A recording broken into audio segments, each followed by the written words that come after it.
Hello there YouTube, my name is Boyd and this is episode 7 of the Guide to Becoming an AD Carry series, where I teach you all about how to become an AD Carry. So if you want to become an AD Carry, this is the guide for you. In the comment section of my previous videos, I've heard you guys talk about when to group up and when to stay in lane. So I decided to make a video about it and explain to you guys what I've experienced as a good time to group or to stay in lane. So here it is, episode 7, when to group up as a team. Let's get started. 1. Why would you group? In order to figure out when to group, it is important to know why you would group in the first place. Grouping up as a team helps you accomplish things as a team. Sounds pretty straightforward, but it's an important thing to remember. I see a lot of low elo players just mindlessly grouping up and taking mid lane farm together, which is not really the point of grouping. As a team, you should group up and take an objective, such as Dragon, Baron, a tower, or just win a team fight. So always keep in mind that when you group, you focus on a specific thing to do, and you have to communicate this with your team. 2. When to group. Now that we know the reason why we should group in the first place, it's time to check out when we should group. From the years that I've been playing this game, there are a couple of situations I want to get my hands on with you guys. While these situations are dependent on the matchup and the game, and like how strong your team is, and like how far behind you are, or how far ahead you are, it will give you a general sense of when to group and then when not to group. So let's get started. 1. Group up when you picked off an enemy. Outside of the laning phase, when you pick off an enemy, you're probably already grouped together because you picked that person off. But if not, this might be a really good time to group up. If you're, for example, close to Dragon or close to a turret, you might be able to take that objective because you're in a 4v5 position. If the enemy then decides to start a team fight, you're still in a 4v5 and you're most likely to win. Well, this is generally speaking, you should still consider your own team's health, summoner spell usage, ultimates, etc. because they all have impact in that team fight when it happens. So did your team, for example, blow 3 key ultimates on an enemy support? This is probably not the best time to start a team fight. But consider that they still are 4v5 and you might be able to poke down a turret or take a dragon or push some other lane. So always keep these factors in mind. 2.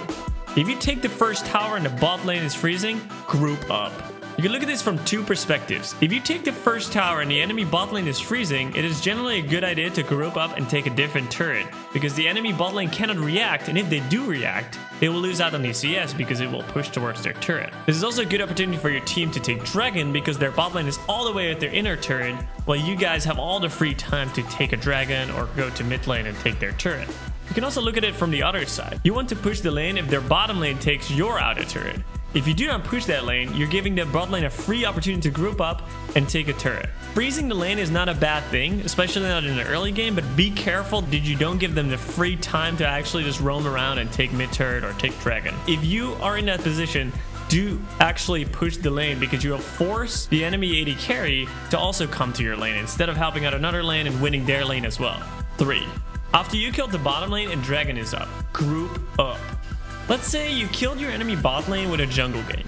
Great job, but this might be a good idea to take Dragon because the bottom lane is dead. They're in a situation where only the jungler and the mid laner and maybe potentially the top laner if he has TP can stop you. If you're in this situation, you want to push your wave before starting the Dragon, together with your jungler if he wants to help out. Once that's done, you move towards Dragon and this will give the enemy 2 options. They either lose CS and potentially turret, so they have to either send someone there because you pushed the wave, or they go for Dragon and then they're in a 4v2 situation because they only have their mid laner and their jungler, and you have your mid jungle AD carry and support. Keep in mind though your team's health, positioning, and make sure that everybody is on the same page before you do something like this. 4. Group up if you think you can win a team fight. If your team composition has a lot of AoE CC or AoE damage, that might mean that you have a strong teamfight composition. Malphite, Orianna, Gragas, and Amumu are great examples of champions that have a lot of AoE and or CC and will help your team to victory when you're grouped up. So whenever the laning phase is over, you might want to group up with your team and take an objective. Group mid lane with your team, force that objective. When a team fight occurs, you have the AoE CC and boom, you win the fight. It is also possible that your team is simply stronger than the enemy team, and it also means that it might be a good idea to group up. Being stronger is most of the times more than enough to win you fights. 5. If you have a pick-off comp, group up. As opposed to having like a team fight composition, you might also have a pick-off composition. Blitzcrank, Twisted Fate, Queen Hecarim are great examples that can punish someone when they're out of position. When you recognize that you're running a pick-off composition, you might want to group up after laning phase as well. As soon as you pick someone out of position, go group up and force an objective. AD carries are famous for staying bottom to farm out the lane without any wards, so punishing them and taking an objective can easily push you to victory. 6. Rotate top if you've taken the bot turret early. So you've won your lane, have taken the first tower, fantastic job, but what now? I see a lot of people mindlessly pushing up and trying to take the bot lane inner turret and putting themselves in a risky position. If Dragon isn't up, you want to push the wave all the way as far as you can in without putting yourself in a risky position and then back. The moment you back, you go top lane, and because you have a number advantage top lane, you can actually easily take a turret. So if your jungler is also top lane, you might actually be able to set up a dive top lane, kill him, and then actually push for another turret. But before you dive, make sure you tell your team what your plan is by pinging and typing before going in. Make very clear what you want to do, and if your team doesn't respond or says no, don't do it. Unless you're strong enough to pull it off yourself, you must have your team on the same page with you. Another thing you can do if your jungler is top lane, you can take 4-man Rift Herald. So if diving doesn't work and top lane is all the way pushed in and you cannot take the turret, well, you might as well just go and take Rift Herald, because that will actually give your team a powerful tool to force other objectives.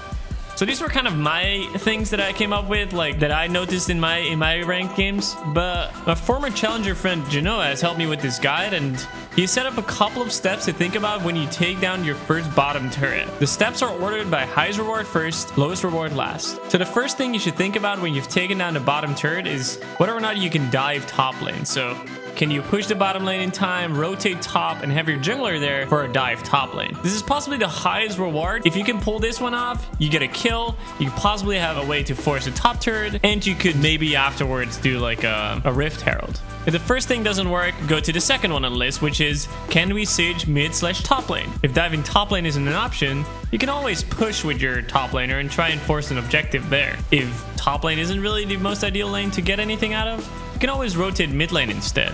So the third thing you want to think of is lane swapping when bot is freezing. If the enemy bot lane is pushing towards you and you cannot go top lane because they will take your bottom turret, it might also be a good idea to rotate with your top laner. But keep in mind though that you should only do this when you know that your top laner is able to get CS. If the top laner cannot get CS, he will just fall behind and it will not turn out very well. So make sure that if you rotate top lane and you want to swap with your top laner, make sure that he is capable to actually farm up the wave. If these first 3 steps don't work, try and take a Dragon/Herald. If Dragon is up or Herald is up, you might be able to take that and rotate to other lanes. If the other 4 steps didn't work, you might as well fall back to taking just jungle camps. This way you still stop the enemy team from taking resources while you still gain something. The thing is though, is that this does require teamwork with your jungler, support, or mid laner, because you're in the enemy jungle. This is really risky stuff. This one is definitely the lowest reward comparing to the other ones, but most of the times this will work and you might be able to get some deep wards down in the enemy jungle as well. I gave you guys a lot of different situations and examples on where to group and how you should approach grouping and stuff like that, but what the essence of this video it really is that I want you guys to think before you're going to group up or stay in lane. Like, it's really important that you think before you actually pull it off and think, is this really worth it? Because if you're just going to group up for the sake of grouping up, or because I told you to group up in this very example, then you're not going to learn anything. So the most important thing is from this video is to think before you group up. Is this really worth it? Are we going to actually get something out of this? Are all the variables in the right position? Are we actually getting something out of this? And honestly, decision making is one of the hardest parts of this game, and mastering that comes with experience. So just play a lot, try it out. But the most important thing is just thinking about before grouping up. Don't just mindlessly go mid lane and then just basically have an ARAM mid lane and just farm, because nobody's going to get ahead of that. You're just spreading the experience and gold, and you're not getting anything out of that. So make sure that you think, is this worth it? Am I going to get something out of this? Pushing up like this and going top lane, is it going to put my top laner behind? I don't really know. So it's important that you think before doing something like that. All right, these were my examples. I hope you guys got something out of this. I really want to thank Jinoa for helping me out with this video.